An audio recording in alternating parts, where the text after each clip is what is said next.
এখানেই শো করবে। এখন আসি স্টক টাইম, গেলাম আবার সেই ভিতরে পিছনে সার্ভিসে মেশিন সেটিং, তারপরে কন্ট্রোলার নেভিমেট, ঠিক আছে।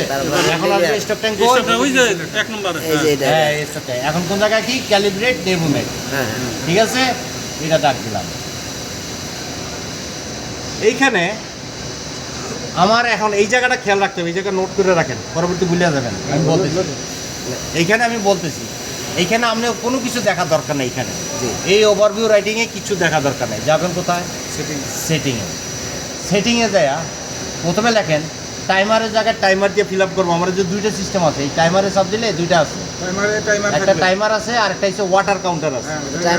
টাইমার এখন ওয়াটার কাউন্টার আছে, আমার এগুলো দরকার নাই। এখন দেখা যাচ্ছে প্রথম স্টেপটা লেখেন টাইমার, তারপরে এখানে করতে হবে 100 বসাইতে হবে, তারপর 100 বসাইতে হবে। এটা হচ্ছে কারেন্ট ম্যাক্সিমাম ভ্যালু।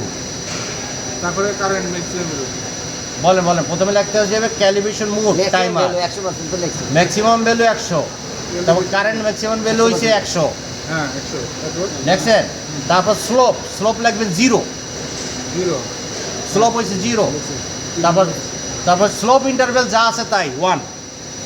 কারেন্ট ভ্যালুটা কোনটা লিখবে? এটা স্টেপ ইন্টারভ্যাল, হ্যাঁ এটা কারেন্ট ম্যাক্সিমাম ভ্যালু এখানে যেটা আছে এখানে 100 হবে। ও 100 হবে না, এই যে কারেন্ট ভ্যালু লিখছেন, কারেন্ট ম্যাক্সিমাম ভ্যালু ওই জায়গা 100 হবে। এখন যেটা আছে তাই 1 লেখ। Save interval number of points, step interval 1, number of points লেখেন 100। যাই টাইমার সে টাইমার 100 এর জায়গায় 100 এগুলো বসাই দিয়া শুধু সেভ করে দিবেন। এটা বসাই দিয়ে সেভ। আমি আর ওগুলো আবার পাসওয়ার্ডটা পরে দেখাবো। আচ্ছা, এগুলি বসায় দিয়া সেভ করে তারপর কি হবে তারপর আমি দেখাচ্ছি। তারপরে আসার পরে এই যে ক্যালিব্রেশন লেখাটা আছে এখানে চাপ দিবেন, তারপর ক্যালিব্রেশন, তারপর হচ্ছে ক্যালিব্রেশন। ঠিক আছে। ক্যালিব্রেশনের জায়গায় এইখানে আমাদের আগের যা ফাংশন করা আছে সব রিসেট মার দিয়ে দেবো, সবগুলারে এইখানে রিসেট মারবেন। জি, রিসেট মারলে ইয়েস আসবে, ইয়েস করার পরে সব এই জায়গাটা খালি হয়ে যাবে। জি, তখন দেখা যাবে কি ক্যালিব্রেশন স্টার্ট ক্যালিব্রেশন, এটা টাচ করবে। টাচ করলে ইয়েস ইয়েস ইয়েস করার পরে যখন আপনি দেখবেন পানি আসতেছে, পানি পড়তেছে, পানি ভরার পরে স্টক ট্যাঙ্কের ক্ষেত্রে জি, ওভারফ্লো পাইপটা আছে, পাইপটা দিয়ে যখন পানি একটু পড়া শুরু করছে, মানে বেশি প্রেশার পড়া হচ্ছে, তখন সাথে সাথে স্টপ করে ফেলা হচ্ছে। স্টপ করার পরে পানিটা একটা স্থির হবে। স্থির হওয়ার পরে অপেক্ষা করবে, কোনো কিছু যাবে না, এরকমই থাকবে। অপেক্ষা করবেন। অপেক্ষা করার পরে আপনি সোলোনাইট দিয়ে ম্যানুয়ালে সোলোনাইট এটা 10 সেকেন্ডের জন্য ড্রেন লাইনে পুশ করবেন। 10 সেকেন্ড পুশ করে ধরে রাখবেন। পানি একটু বের করার জন্য। হ্যাঁ, পানিটা ড্রেন করার জন্য, একটু ড্রেন করার জন্য, লেভেল একটু ভাঙা। দাঁড়া বলতেছি, এটা আমি যা বলি এটা খেয়াল করে শোনেন। আচ্ছা, তুমি খেয়াল করে শুনো। পানিটা একটু ড্রেন করার জন্য 10 সেকেন্ড ধরে পুশ করে রাখবেন ড্রেন লাইনে।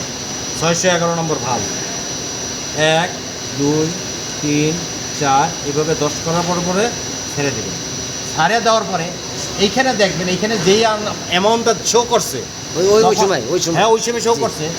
তারপরে যখন ড্রেন দিবেন তখন আস্তে আস্তে এটা কমতে থাকবে। জি, মানে 61 থেকে পয়েন্টে আস্তে আস্তে এই জায়গায় শো করবে। এই জায়গাটা 28.1 আছে না, তখন দেখাবে 28 27.9 8 আস্তে আস্তে কম করতে করতে এইখানে একটা স্টেপ চেঞ্জ হয়ে যাবে। 60 আসবে। যখন এখানে 60 আসবে করবেন কি তখন যে 60 আসার পরে ওই যে সেটিং আছে এটা আবার চলে যাবেন কোন জায়গায়? সেটিং না ব্যাকে না, এই সেটিংয়ে যায় এই পয়েন্টে সেট করব। এই পয়েন্টে আপনি ওই যে পয়েন্টটা যে ছিল সেটা এখানে শিফট করবেন। আচ্ছা, মানে ক্যালিব্রেশন করার আগে আমি 100 দিয়ে শুরু করব, আর তারপরে কি তারপরে এরপরে যাখানে যে স্টেপটা এটা ওইখানে টোটাল 100% হয়েছে কিনা দেখি। ম্যানুয়ালি ফিল দিলে তখন দেখবেন যে আমার ম্যানুয়ালি 100% হয়ে গেছে, উপর দিয়ে পানি হয়ে আর নিচ দিয়ে পড়ে না। তার মানে তখন বুঝবেন ক্যালিব্রেশন আমার ওকে হয়ে গেছে, পানি ওভার হয়ে আর পড়ে না। 100% যেয়ে আমার স্টপ হয়ে গেছে। ক্লিয়ার হয়েছে? ওই যে ড্রেন করে পয়েন্টটা বসাই দিছি যাতে ওভার হয়ে আমার এটা না পড়ে যায়। ক্লিয়ার? এখন কি বলবেন বলেন।